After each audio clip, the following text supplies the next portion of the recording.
Well, since no one will say it, I'll be the first to say it. Outlast Trials is freaking garbage. This game fell off faster than a 300-pound guy at 2 times YouTube speed. And I think the worst part about this is I was actually considering making a series on it. That is until I actually played it and figured out all the stellar reviews aren't really so stellar. Hello everybody, it's your boy Ikatta, and welcome to our first ever rendition of Ikatta is Critic. And today we'll be tackling the failed prodigy, Outlast Trials.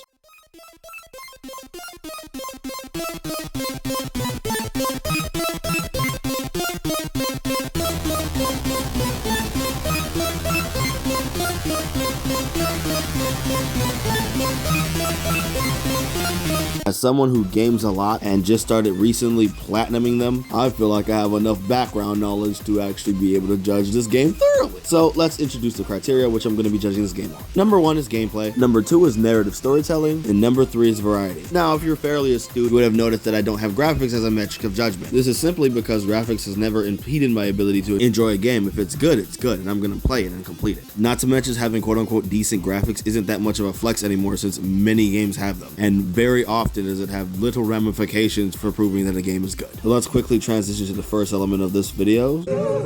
Yeah! The bulk of the gameplay revolves around you moving around from location to location doing puzzles. Along the way, you must avoid glass, avoid enemies that could kill you, avoid doing the puzzles wrong because there's penalties, and finalize tasks that leads towards your escape. Did I mention you have night vision goggles? Yeah, the majority of the game is so damn dark that you would have a better time clapping till you make a spark than trying to see anything without them goggles. After you complete your first couple levels, you get a rig, which is kind of just a dull version of Overwatch rules. You have your mind, which doesn't kill any enemy. You have your stun, which practically is just the same as the mine. You have your heal, which it went like I thought they were going mine theme. Then you got the most useful ability in the game, the X-ray, which allows you to see where enemies are. You also got side little perks, which they help under very specific circumstances. If one is good at reading tone and voice, you would realize that I'm not truly impressed by this. Perhaps is Ikatta a hard gamer to please? What more does he want? Well, if we look at this thing face value, this game technically has everything you need. Every benchmark is crossed off. Upgrades, diverse map, things to strive for, multiplayer co-op function. Quite frankly, it hits every benchmark,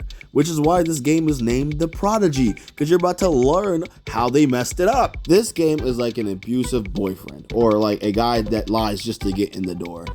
At first glance, you already perceive the diversity that it shows you, with there being different types of therapies and people you can set free and rebirths and things like that. This game, but just like that lying boyfriend, the longer you're with this thing, you realize just how much it doesn't have to show you.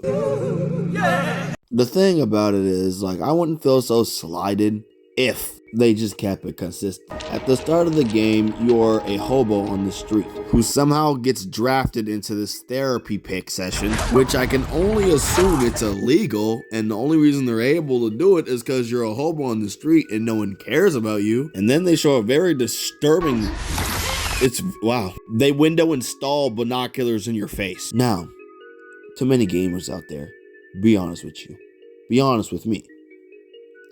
Does that not sound like an awesome starter for some diverse, narratively traumatizing things? Like at this point, I'm ready to see the dungeons. Throw me in there, Chief. I'm ready to get off the, Unfortunately, that's it though. Like, supposedly this game is supposed to be a prequel to the Outlast. So, yeah, you would think they'd do just a little bit more. I wouldn't even care if it was a cutscene per therapy session. But no, that's it for narrative, guys.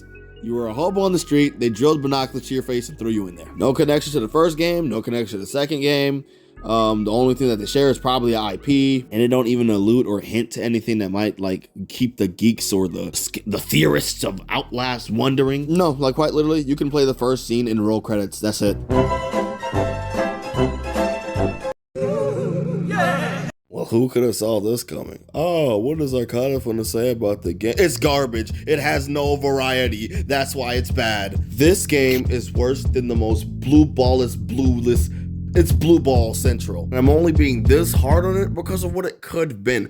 From what it shows us, it makes it seem like every level, or like at least every therapy, is going to have its own distinct set of characters that you need to survive against, own distinct set of gimmicks, things like that. But no, it's the same thing on repeat. There's not even any new different maps after certain points. It's the same enemies, the same maps, doing the same things, just with artificial difficulty. And this type of game style could work if your game was centered around a much more complex thing. But since you're just running away half of the time, it gets very old, very repetitive, and very boring fast. And yes, I am aware the game is only $30 or $45. I don't remember. And they don't have a AAA budget. That's what I'm not asking for. Diversity could simply be using different mechanics on the same maps. And if they didn't have a budget like that, you could at least spend it to make it a much more diverse, compact game. There's no need to have 4 different things of different types of therapy and it be the same thing.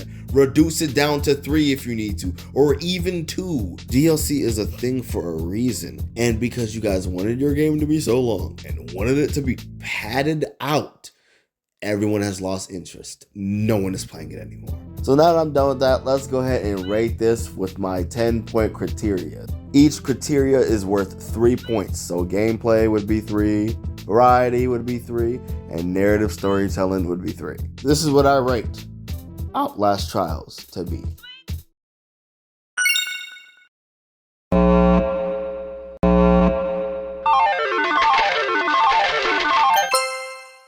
One more for effort. And no, I'm not a hater. I'm just a realist. I'm sitting in my Matrix chair.